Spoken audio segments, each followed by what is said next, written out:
Welcome back to our C-TAC Summit programming.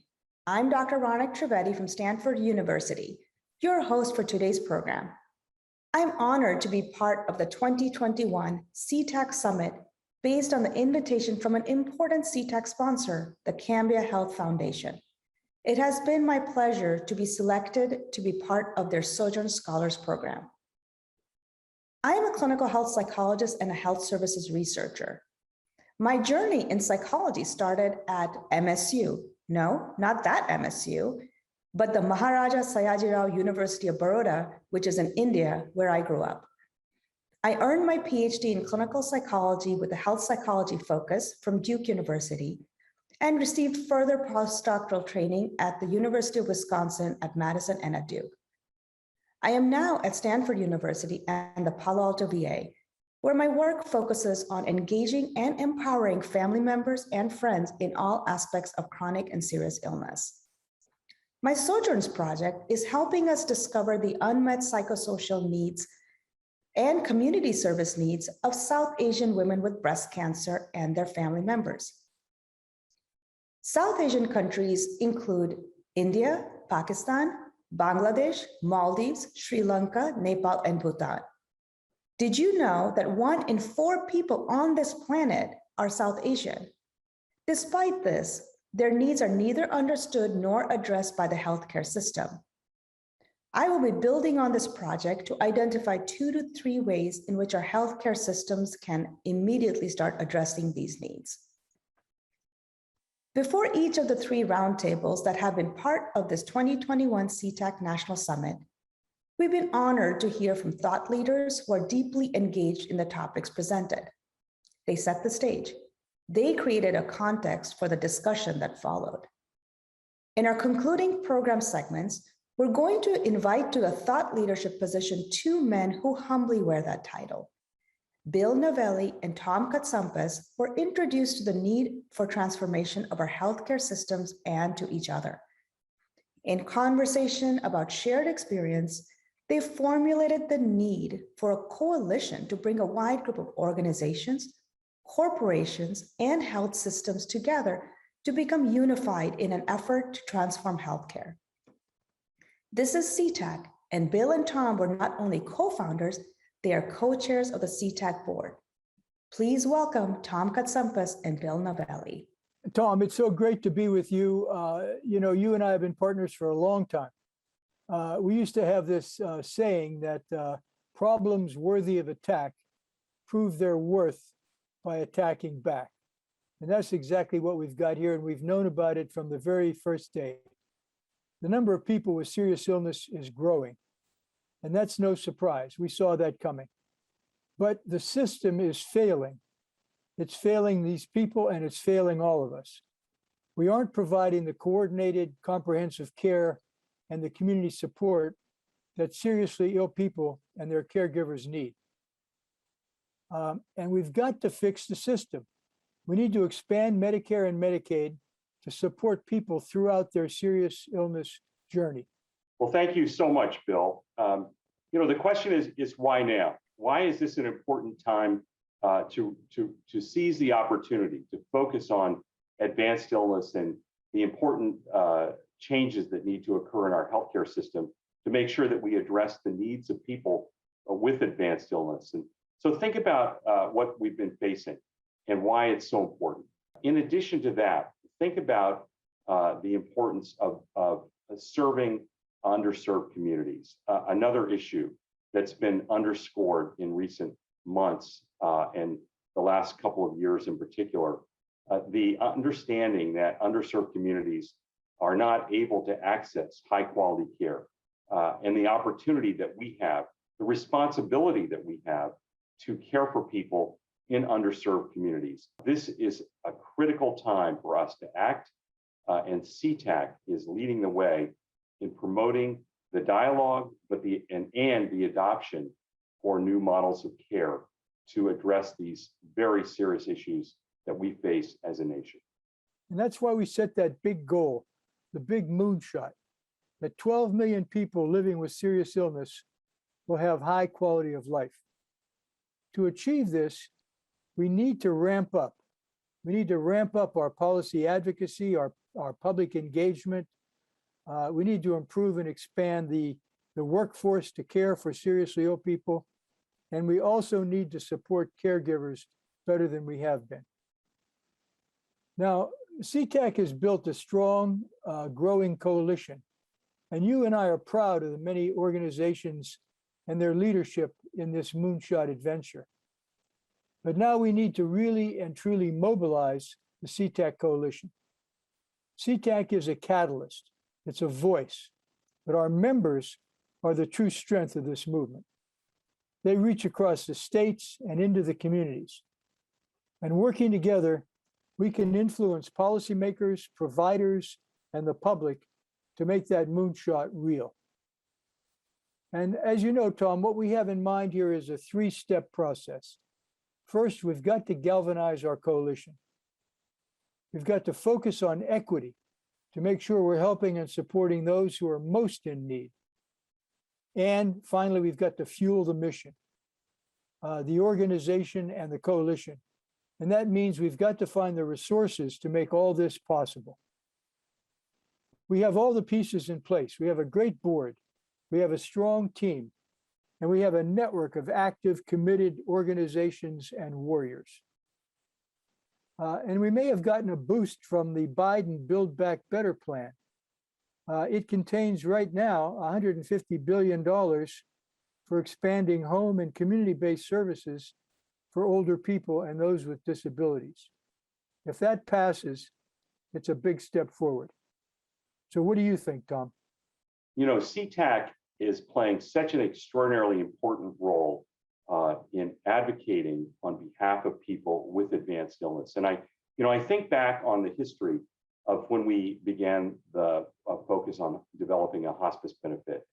And it's taken 40 some years to really not only create, address, and implement an important benefit, but we're also still making changes in it to accommodate the needs of the people it serves. And I remember when Bill and I started this, that we sat around a table and we said, look, many competitors are at this table, but this problem is bigger than all of us.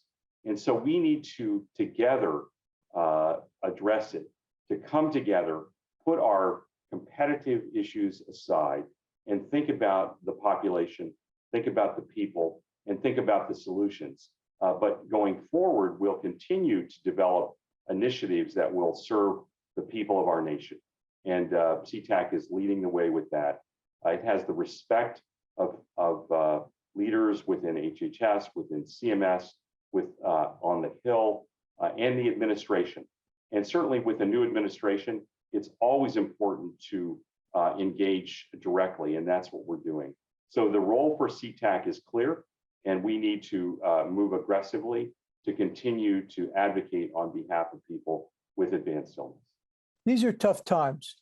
We've got a nation that's divided. We've got COVID. We've got climate change. We've got so many things that are facing us. But I'm an optimist. I've always been an optimist. And I'm especially an optimist about advanced illness and end-of-life care. I think that we have the pieces in place. We have the movement, and we have the opportunity to create real change. And if we can do that, it's not just going to benefit seriously ill people. It's going to benefit their caregivers, their families. We're going to make a difference for the whole country. Well, like Bill, I'm an optimist, and I believe that this is an important time in our history. And certainly we have been facing a lot as a nation. There's a lot of division, as Bill said. But I, like Bill, believe that the time is right and that the issues of advanced illness affect us all, whether we're conservative or liberal, Democrat, Republican, independent. We all have moms and dads. We all have loved ones who have advanced illness. We have an opportunity together to make a better healthcare system, a better healthcare delivery system to support people with advanced illness. Caregiving and caregiver burdens are tremendous. The workforce, the juggling of moms and dads with families, caring for their children, but also caring for their parents. These issues are driving the support and the recognition that we need to care for people with advanced illness. The opportunity to advance our initiatives is now, and the recognition that we need a better care system for people with advanced illness is very clear. So I think those issues give us great hope, great opportunity to make a difference for people throughout our nation with advanced illness. Through our video spotlight segments, we've heard from patients, caregivers, sponsors, and individual participants in the effort to transform healthcare. It is with the deepest appreciation that we invite you to be part of a conversation between two distinguished leaders in this area, Peggy McGuire, the president of Cambia Health Foundation, and Dr. Randy Curtis, professor and director of the Cambia Center for Palliative Care at the University of Washington.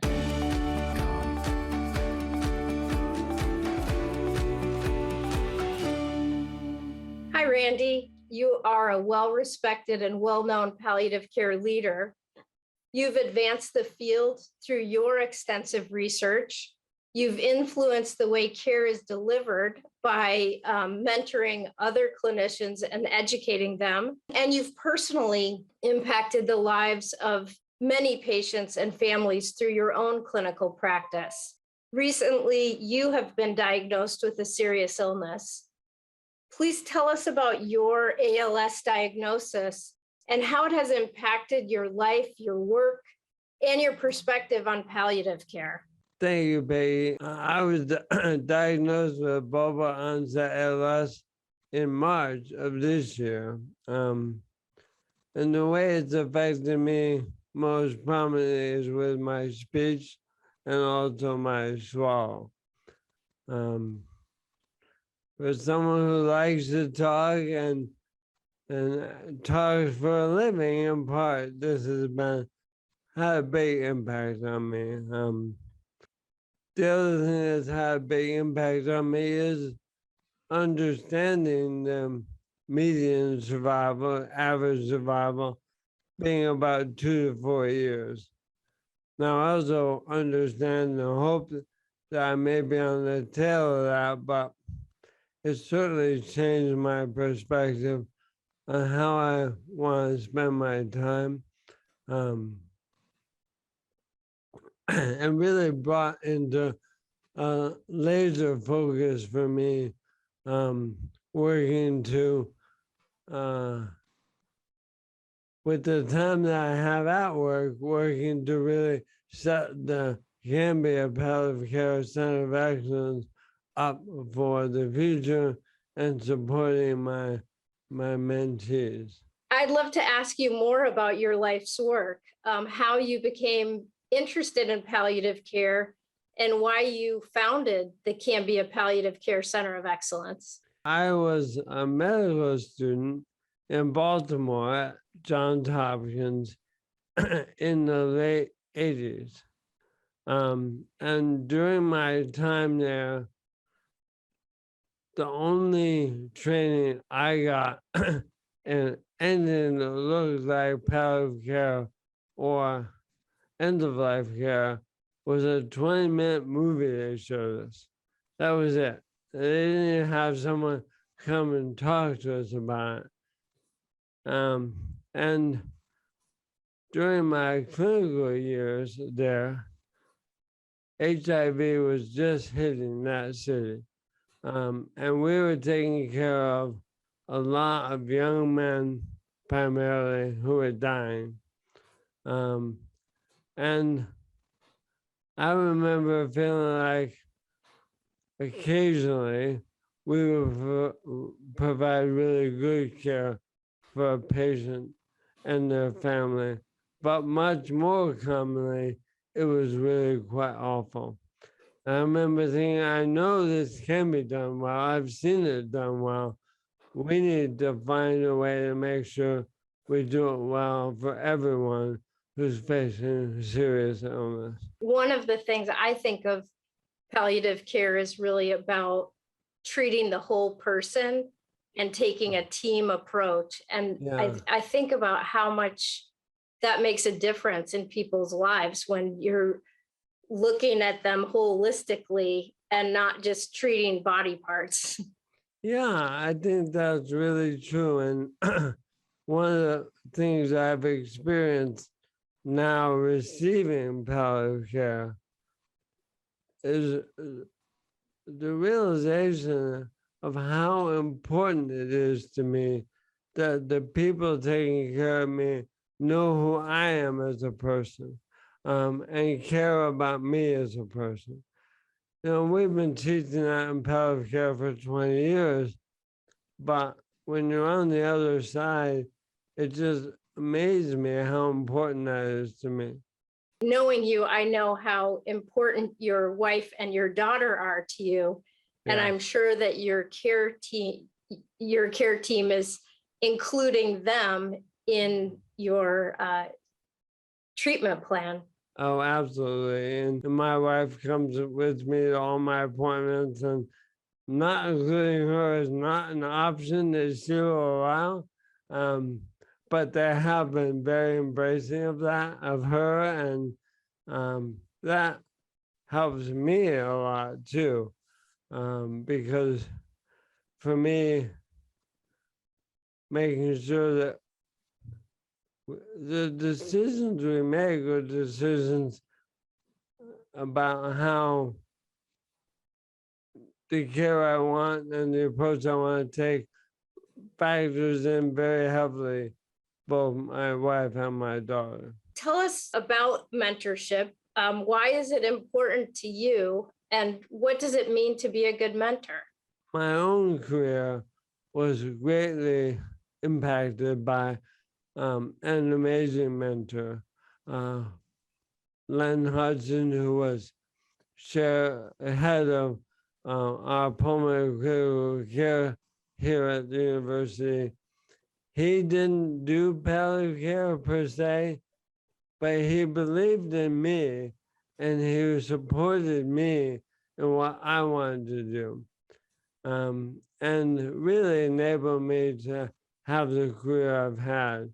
Being a good mentor means being a good listener, listening to people, what's important to them, what they want, and even helping them to figure out what's important to them and what they want before they've really zeroed in on that.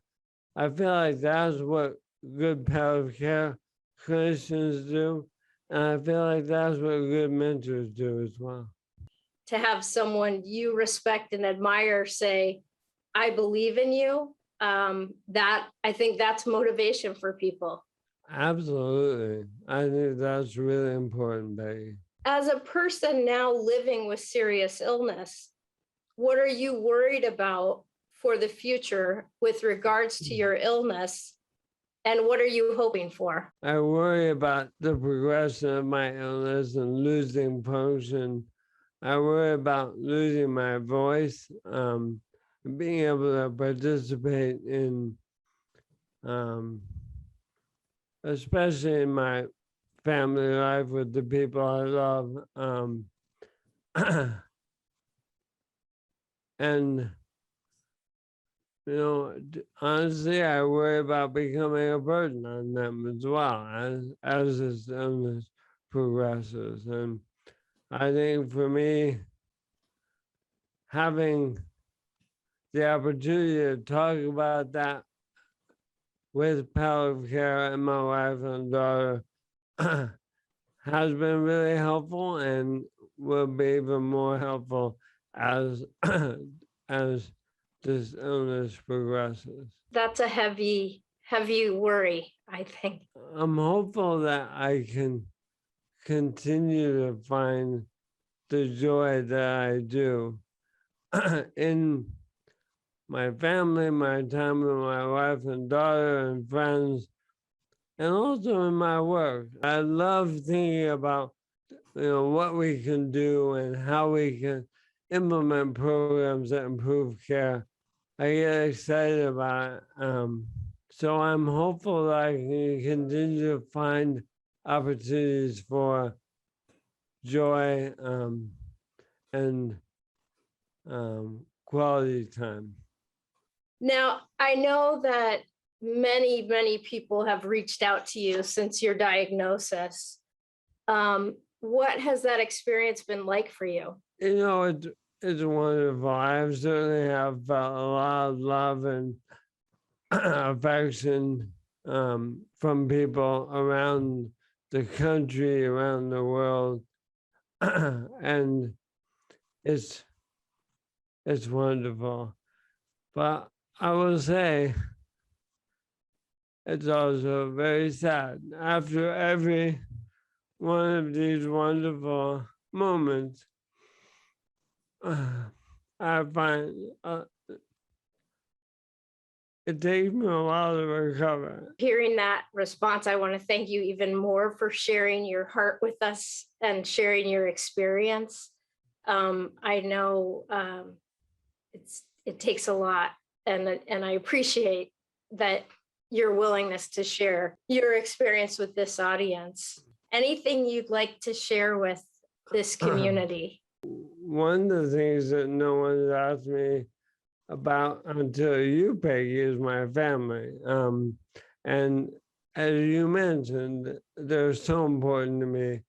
And I appreciate you mentioning them. The other thing I haven't really talked about is my thoughts about my legacy. And I think when I was younger, I thought my legacy would be based on how many papers I published or grants I gotten or money I'd raised. But now, for me, I see my legacy very different. I see my legacy as people. The people that I have mentored, the people I've worked with and touched in some way. It's much more fulfilling for me to focus on that as being my legacy. Your influence on me and on our foundation has been profound. And so, you know, I like to think the Cambia Health Foundation is part of your legacy. Certainly, the Cambia Palliative Care Center of Excellence is your legacy, and all the people that have come through there. And then all of the people that you have mentored.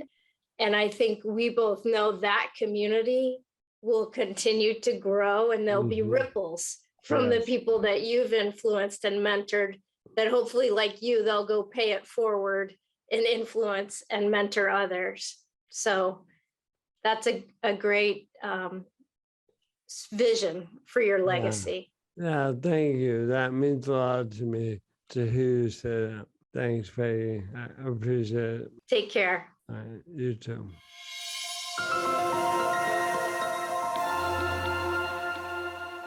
It's now our pleasure to invite Annette Franke, the Volunteer Board Chair for AARP, to offer her insights and AARP's commitments to advance care and support for all Americans. Hello, I welcome this opportunity to be back virtually at C-TAC. Looking through the lens of the past 20 months, with the affliction of COVID-19 and a greater focus on healthcare, should give us all a deeper appreciation for the importance of C-TAC's work and its emphasis on equity.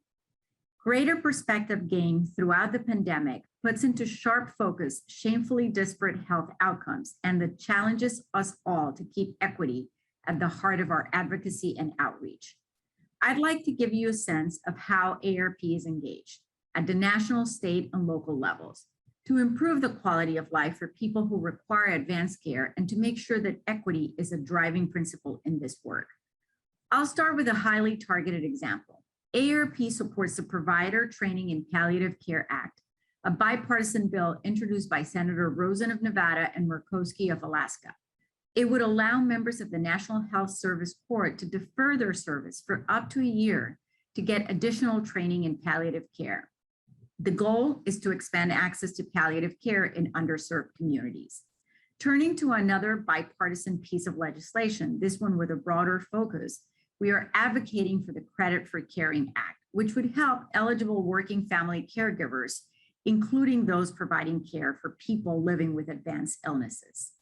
Family caregiving is a beautiful human connection, an act of love, but it is also so often a source of stress for the caregiver, including financial pressure. I am proud of AARP's role in helping to lift caregiving out of the shadows into the light of a public policy priority. The Credit for Caring Act would provide a tax credit of up to $5,000 for eligible working family caregivers to offset the cost of caregiving. An AARP study found that family caregivers spend on average more than $7,200 in out-of-pocket expenses, or 26% of their income. For African Americans, this number is 34%, and for Hispanic Latinos, it is 47%. A recent AARP poll of registered voters age 50 and older shows overwhelming support for providing family caregivers with a tax credit, aligning with the details of the Credit for Caring Act. The support is bipartisan. 78% of Republicans, 93% of Democrats, and 83% of independents favor this assistance for our nation's family caregivers. AARP also supports the caregiver tax credit passed by the House and Ways and Means Committees that is consistent with the Credit for Caring Act. And we urge Congress to enact a family caregiver tax credit this year. We also support paid leave policies that give caregivers the workplace flexibility they need to care for their families. Another policy that is essential in building a humane, sustainable system of care that works for every American family. We're supporting family caregivers through policy changes and by providing a range of resources. On AARP's online caregiving hub, caregivers can find our Prepare to Care guides, which point families towards what they need to think about and do. Targeted information on handling financial and legal issues, medication management, respite care, and more. We also offer a tool to search for local caregiving resources and solutions. The challenges facing family caregivers are one element of our larger problem. Our long-term care system is broken. The situation requires our urgent and sustained attention applied to both home and community-based services and to institutional settings. The vast majority of Americans want to receive care in their homes and communities as they age. AARP has led the effort to increase availability of these services. We support a major financial investment in the care economy, specifically to expand Medicaid, home and community-based services, and to support the paid direct care workforce that provides the services. On average, Medicaid can serve about 3 people in their homes and communities as they age for what it costs for just 1 person to receive care in a nursing home. We support and enhance home and community-based services federal matching rate, better data collection, and more opportunities for stakeholder input, required quality measures, and supporting the recruitment and retention of the direct care workforce through adequate pay and benefits. We also support making permanent the money follows the person rebalancing demonstration program and financial protections for the spouses of individuals receiving Medicaid HCBS. We care about the health and financial security of older adults, which is why we are fighting every day to bring down the high cost of prescription drugs. AARP supports 3 key federal solutions that will lower drug prices and costs for older Americans. Number 1, allowing Medicare to negotiate for the price of prescription drugs. 2, capping out-of-pocket costs in Medicare Part D. Older Americans taking expensive drugs can face out-of-pocket costs that exceed $10,000 per year. And 3, penalizing drug companies that increase drug prices faster than inflation.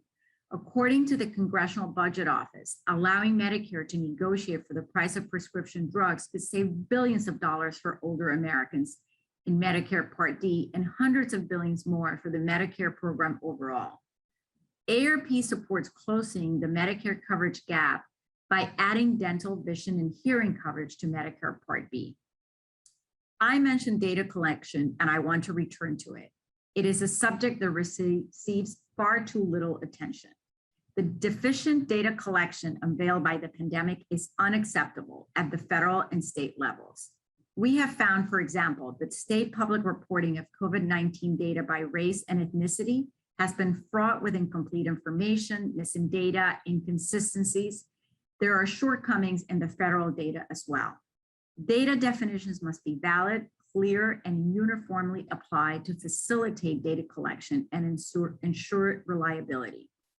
The COVID-19 public health emergency has highlighted the stark racial and ethnic disparities affecting health outcomes for communities of color across our country.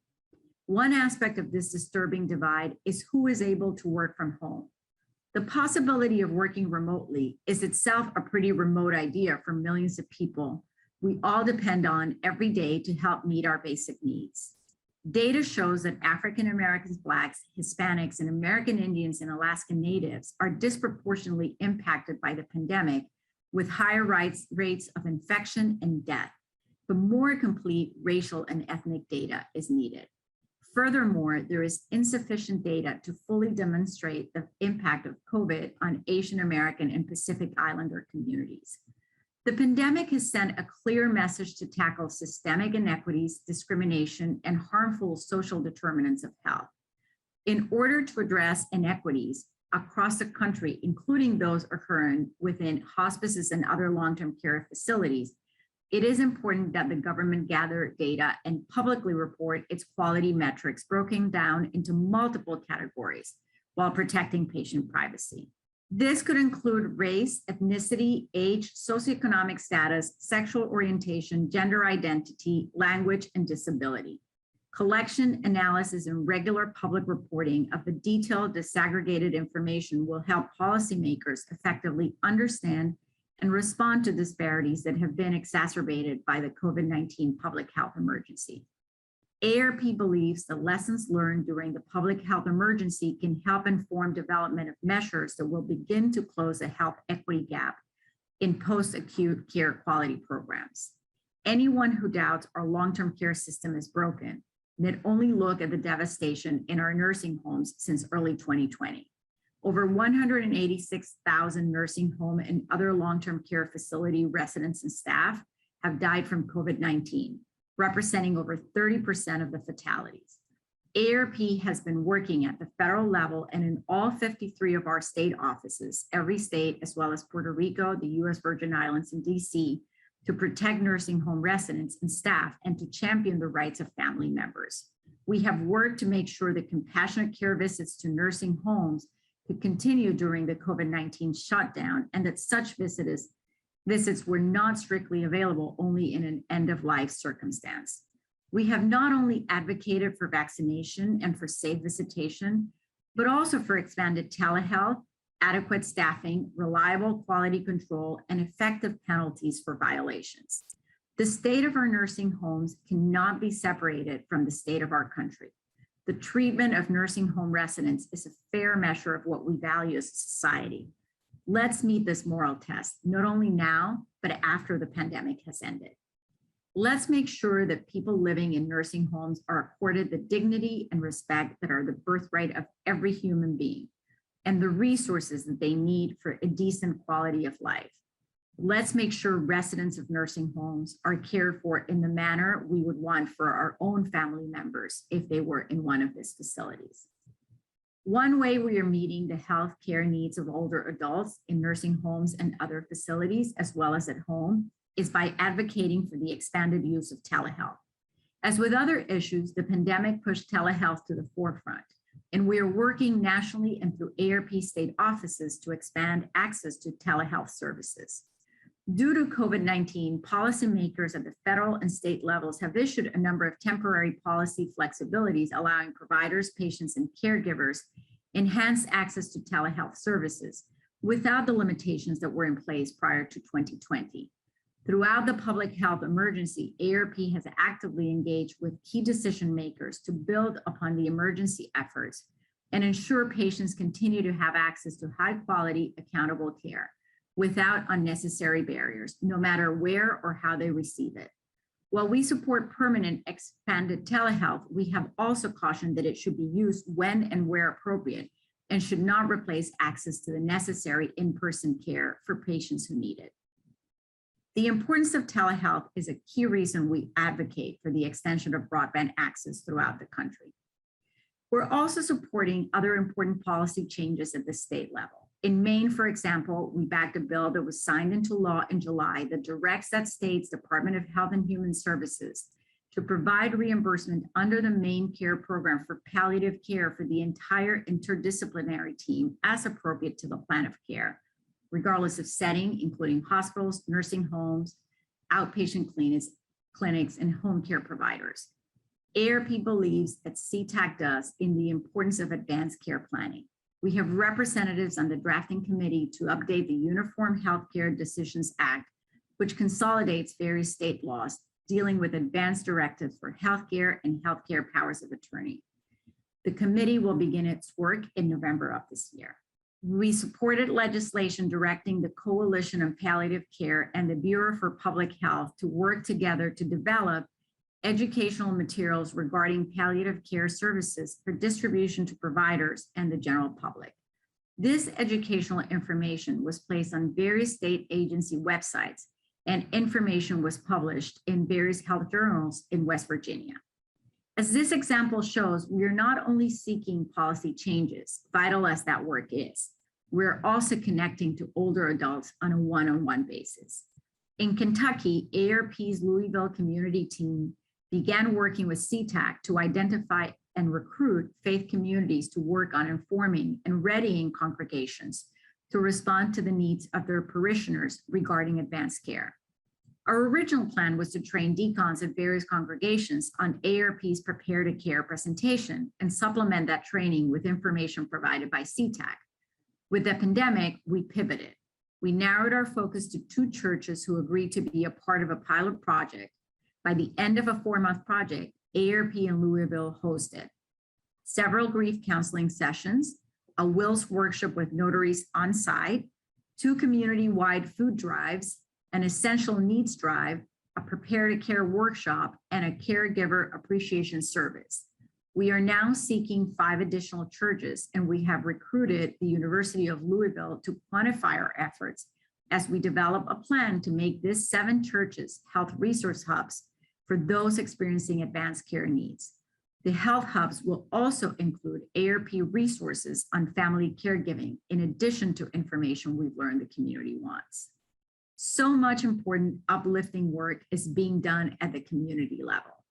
Thank you for listening. I look forward to ARP and C-TAC continuing to work together, learning from each other, building coalitions, advancing equity, and driving positive change for many, many years to come.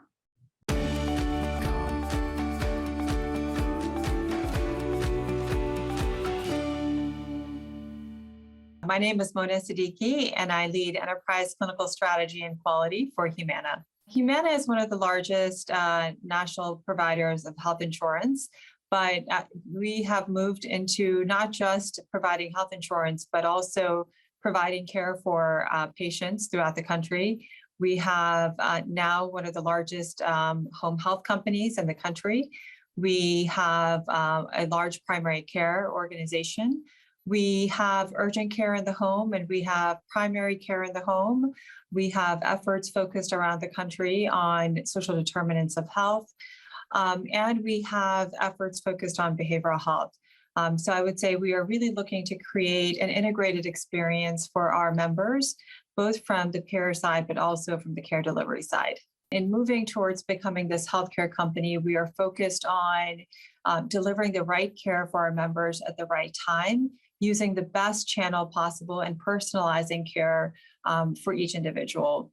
And really that is leveraging the significant investments that Humana is making in data and the technology infrastructure. I think importantly, we all want to age in place to the extent possible and to have care in our home and community-based settings. And Humana has an explicit commitment to enabling that. So the largest home health company is now under the Humana umbrella. And we're able to, again, make sure that we are sending the right care in the home.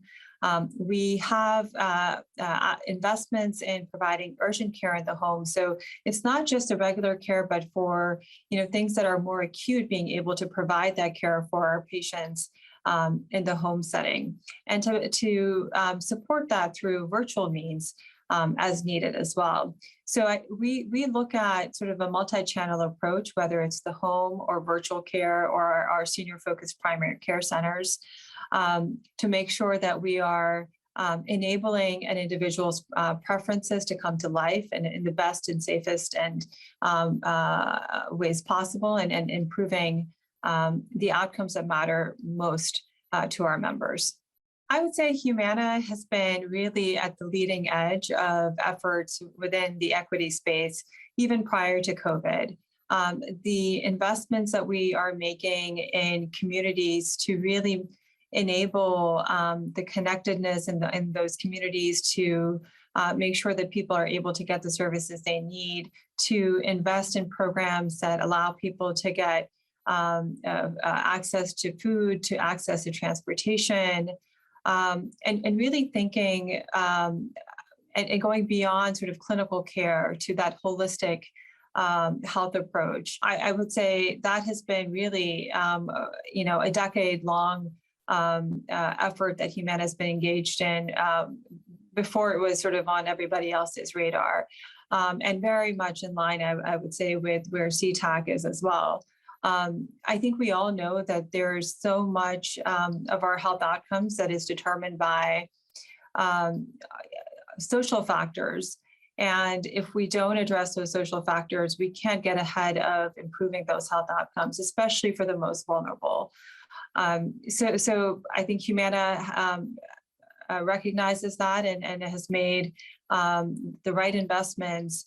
And I think we are looking at multiple levers. So not just how we invest in communities, but how do we enable people to get those benefits for the care they need when they need it.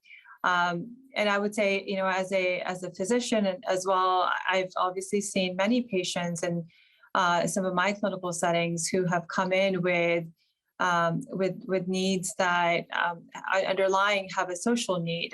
When you see somebody who has stomach pains, who really is hungry and hasn't had access to the right food or enough food, there's that they are not going to be thinking about their larger clinical picture. So we have certainly made those investments in SDOH and will continue to do so, and partner with organizations within communities to make sure that we're creating a scalable solution across these different communities.